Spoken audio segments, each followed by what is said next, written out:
the first Jurassic became sort of history. This extraordinary puppet technology of Stan Winston's and the CGI of Industrial Light and Magic reached a kind of critical mass. What surprised me, and probably pretty much everyone who worked on the film, was just how swept away one would be by the experience of watching it.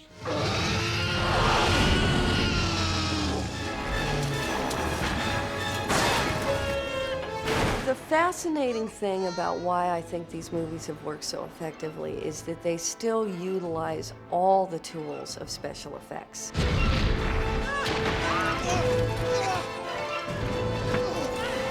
It's not as though the movies now are only made with computer effects. Stan Winston Studios and the people who work there on behalf of Jurassic Park have brought a tremendous amount to the believability of these characters. It starts on the drawing, it starts in sketches, color renderings, maquette, sculpture, new ideas are birthed as we develop. You start thinking of them as being other personalities on the set. I worked with the T-Rex before, of course, so we know each other very well. I know some of these raptors too, although they've had a bit of a facelift.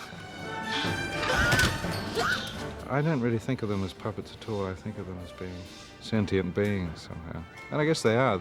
It take at least 12 people to work each of these creatures, and so they are a combination of the intelligence of those people that are working them. Action! When you're figuring out how it's going to be done, these different methods come about.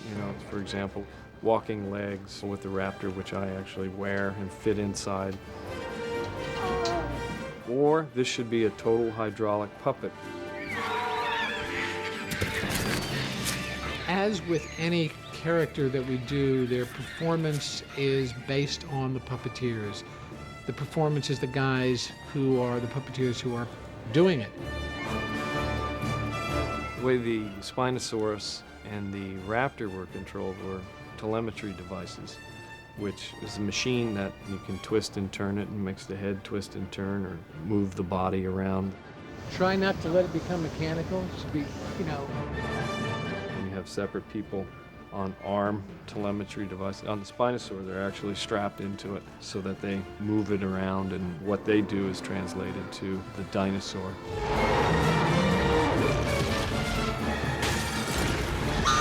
Our director, Joe Johnston, decided that he wanted to have an airplane crash. And one of the interesting things that you'll see is you will see the principal actors in the airplane.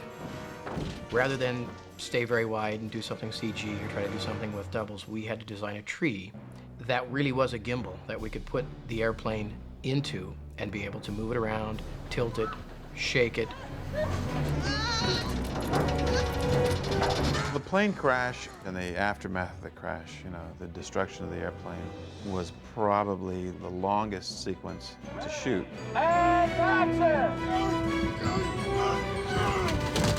We had 3 separate types of planes, at least 2 of each. We had one that would sit in the tree and rock back and forth and complete the crash. We had one that would roll. We had one that would crush from the outside, one that would crush from the inside. So through the combination of editing this all together, it looks like one plane. I think all action-adventure movies today are enormously difficult because the audience expects a tremendous amount now. And in order to deliver that, you're asking people to really push the bar continually on what it is you're trying to do.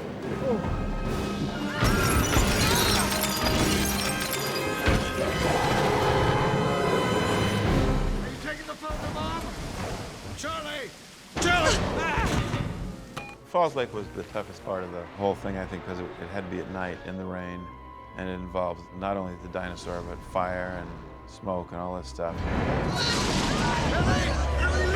They've got the Spinosaur diving into the lake. I mean, come on. I mean, he acts in the water. And I must tell you that some of the most dramatic real-life images I have ever seen are of the Spinosaur in the water. This animal is alive, and he's in the water going after people underwater. When you work with the animatronics, it's terrifying. On the other side, there's some hysterical footage of us running through fields away from, well, nothing. In almost every movie, sooner or later, you just have to pretend. We had to run away from imaginary dinosaurs, and we had to see imaginary dinosaurs, and you just make it up. Joe will say, listen, take a tail, take a tail. And you're like, take a tail, whoa, you know, going like this and pretending to see a tail. It's been amazing to watch these computer guys, men and women, setting up the shots so that they can put the dinosaurs in later.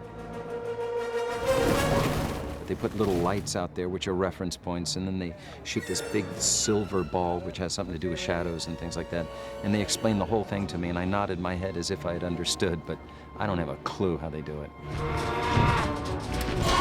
Basically, everything's new. We've got a bunch of new creatures in the way of the pteranodons, the Spinosaurus, the ankylosauruses, and we're doing new fun things with them. In this film, more than any of the other ones, we had a chance to have our computer-generated dinosaurs interact with Stan Winston's animatronic dinosaurs.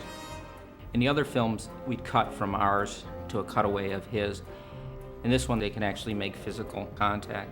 We have Stan's T-Rex lunging forward, and when you see the computer-generated Spinosaurus come from behind and actually bite into its neck. And I don't think anybody's going to be able to tell whose is whose, you know, whether it's a CG or an animatronic.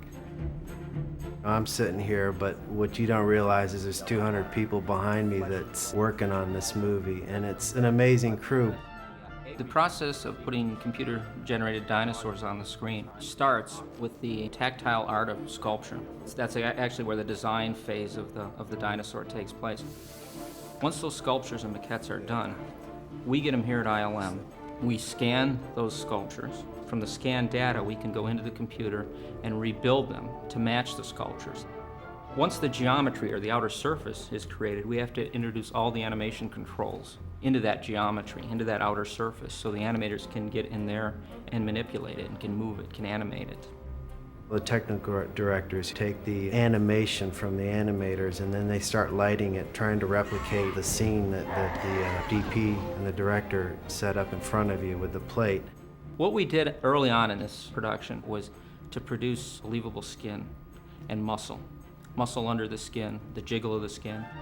Well, we wanted it to be a process that was dynamic. In other words, if a leg slammed down, we wanted to see stuff jiggle the way it would and have it happen from dynamic forces that they can generate within a computer. And then the compositors who have to take all those elements and make them look like those computer-generated images belong in the real live action plate. So it's a huge process, but it, you know, requires amazing talents. Ready and action!